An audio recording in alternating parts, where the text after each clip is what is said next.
किसान का फौजी बेटा। हमेशा से फौज में जाने के लिए विक्रम के सर पर जुनून सवार रहता था। वो हमेशा अपने दोस्तों से देशभक्ति, देश सेवा की ही बात करता था। विक्रम के पिता परमलाल एक बहुत ही सीधे साधे किसान थे। वो अपने खेतों में हल चलाकर अपने परिवार का गुजारा करते थे।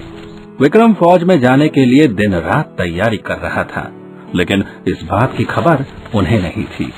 एक दिन गांव के आदमी ने परमलाल से कहा, अरे भाई परमलाल, इधर आओ जरा, तुमसे कुछ कहना है।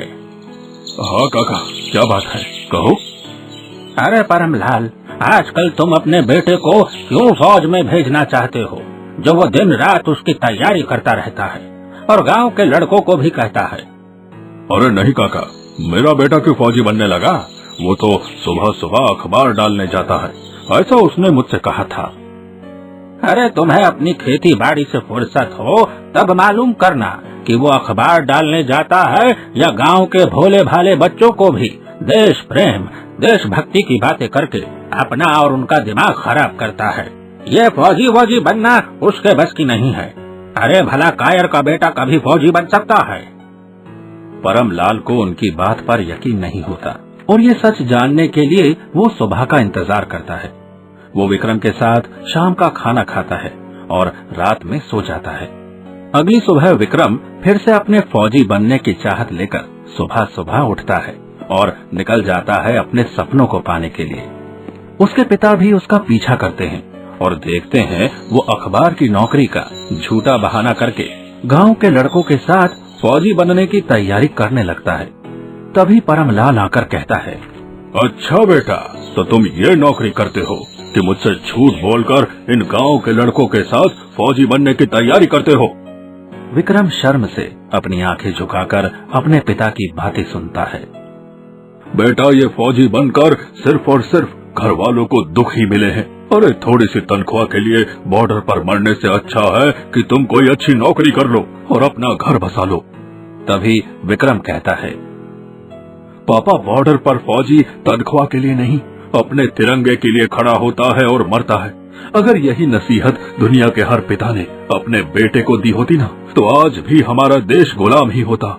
एक फौजी बनना और अपने देश के लिए कुर्बान होना, ये हर किसी के हिस्से में नहीं आता है पिताजी। अरे मेरे जैसे कई लोगों ने सरहद पर अपनी जान देकर इस देश को बचाया है, तब कहीं हम जाकर चैन की सांस लेते हैं। और हाँ पापा, सरहद पर खड़ा जवान और खेत में खड़ा एक किसान ही इस देश की असली ताकत है, असली हीरो है।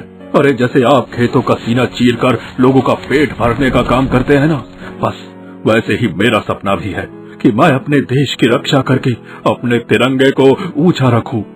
विक्रम की बात का उसके पिता पर कोई असर नहीं होता। वो विक्रम को फौजी बनने के लिए जितना रोकते, विक्रम भी उतना ही जोश के साथ अपनी तैयारी करता। एक बार की बात है, गांव के लोगों की बातें सुन सुनकर तंग आकर परमलाल ने अपनी पत्नी सुलेखा से कहा, देखा सुलेखा, ये लड़का मेरी कोई बात नहीं मान रहा है और ये पूरे गांव के लड़कों को इसने फौजी बनने का भूत लगा दिया है। सभी गांव वाले इसे कायर कायर कह रहे हैं। अरे अब तुम ही समझाओ अपने लाडले को। देखिए, अगर अपना बेटा देश सेवा में जाना चाहता है तो जाने दीजिए, इसमें बुरा क्या है? एक कायर की माँ कहलाने से अच्छा है कि मैं शहीद बेटे की माँ कहलाऊं, तो इससे मुझे ज्यादा गर्व महसूस होगा। और ये गांव के लोग तो हैं ही ऐसे। आपके पिता यानी मेरे ससुर भी तो फौज में थे, ये क्या आप भूल गए? लेकिन उन्हें बदले में क्या मिला? सिर्फ एक दुश्मन की गोली सुलेखा। अरे अपना एक ही बेटा है और अगर उसे कुछ हो गया ना, तो मैं क्या करूँगा? बस इसीलिए नहीं जाने दूंगा फौज में, चाहे कुछ भी हो जाए। ये सब बातें विक्रम खिड़की से सुन लेता है और घर में आते हुए अपने पिता से कहता है, पापा, आपका एक बेटा है तो आप जाने नहीं दे रहे हैं, और कितनों के बेटे आपकी, हमारी, इस गांव की, इस देश की रक्षा करते हुए शहीद हो गए। उसका क्या? अरे अगर हम स्वार्थी बन जाएंगे तो कौन इस देश के लिए लड़ेगा? ये बात सुनकर उसके पिता को थोड़ा एहसास होता है। वो विक्रम से कहते हैं, बेटा, मैं खुदगर्जी में ये सब बोल रहा था, लेकिन तुमने मेरी आंखें खोल दी। मैं अब तुम्हें नहीं रोकूंगा।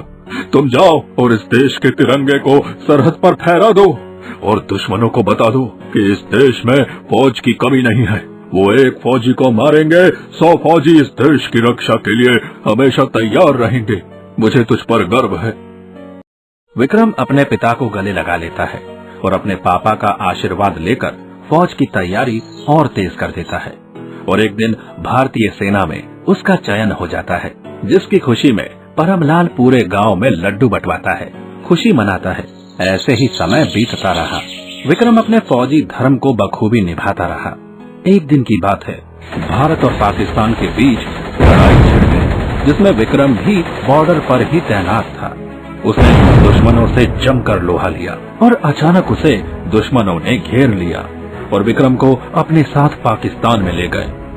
ये खबर जब उसके पिता को लगी तो पूरे गांव में सन्नाटा फैल गया और गांव के लोग परमलाल से कहने लगे, अरे परमलाल, मैं कहता था ना, ये फौज की नौकरी ऐसी ही होती है। देखा ना, तेरे बेटे को दुश्मनों ने पकड़ लिया। अब उसका क्या होगा भगवान ही जाने। अरे बड़ा देशभक्ति का भूत सवार था उस पर। हाँ, मेरा बेटा अगर मर भी गया ना तो भी वो अमर ही रहेगा चाचा। और एक फौजी बेटे के मरने पर उसके पिता को फक्र होता है, अफसोस नहीं। मेरा बेटा असली हीरो है, वो जरूर आएगा, मुझे विश्वास है। गांव के लोग तरह तरह की बातें करने लगे। कोई कहता कि विक्रम को दुश्मनों ने मार डाला है, कोई कहता कि विक्रम डर के मारे खुद ही मर गया, तो कोई कहता वो तो बचपन से ही नाटकबाज है, कहीं भाग गया होगा। लेकिन परमलाल और उसकी पत्नी भगवान के सामने हमेशा उसकी सलामती की दुआ मांगते। ऐसे ही महीने बीते, दिन निकले, लेकिन विक्रम की कोई खबर नहीं मिली और परमलाल का धैर्य भी अब जवाब देने लगा था। वो अपनी पत्नी से कहता है, मैंने तुम्हारी बातों में आकर अपने बेटे को फौज में जाने के लिए हाँ कर दी थी।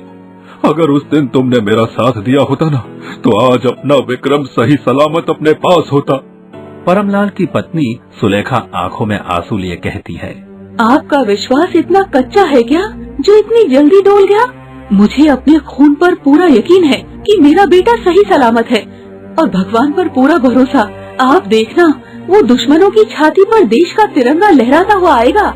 वो परमलाल को तसल्ली देते हुए समझाती है, लेकिन खुद भी अंदर से डरती है।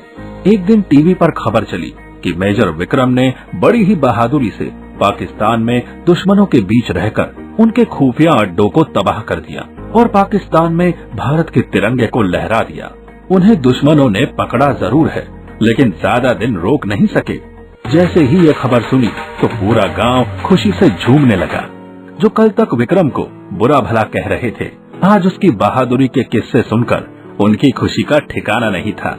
विक्रम को इस बहादुरी के लिए सरकार ने उसे परमवीर चक्र से सम्मानित किया। विक्रम से एक रिपोर्टर ने पूछा, सर, आपने ये सब अकेले पाकिस्तान में रहकर कैसे किया और उस वक्त आपके मन में क्या चल रहा था? मेरे सीने में बस मेरे भारत देश के लिए कुछ कर जाने का आखिरी सवाल चल रहा था और अपने पापा का वो सवाल जो वो हमेशा से कहते थे कि बेटा, फौज की नौकरी में दुश्मन की गोली के अलावा कुछ नहीं है। और मेरे गांव के लोगों ने मुझे हमेशा कायर कहा। बस मैंने ठान लिया था कि यही वक्त है अपने देश के लिए कुछ करने का। मैंने अपने सर पर कफन बांधकर उनसे लड़ाई की और उन्हीं के देश में रहकर उनका सर्वनाश किया। और आज मैंने ये परमवीर चक्र पाकर साबित कर दिया कि एक फौजी अपने देश के लिए अपनी जान को हथेली पर रखकर दुश्मन के घर में घुसकर वहाँ भी तिरंगा फहरा सकता है। विक्रम जब अपने गांव में आता है तो वहाँ भी उसका स्वागत बड़े जोर शोर से किया जाता है। उसके पिता उसे गले लगाकर कहते हैं, देखा गांव वालों, यह है किसान का फौजी बेटा जो दुश्मन को बॉर्डर पर ही नहीं उसके घर में घुसकर मारता है और उसी की जमीन पर भारत का तिरंगा भी लहराता है।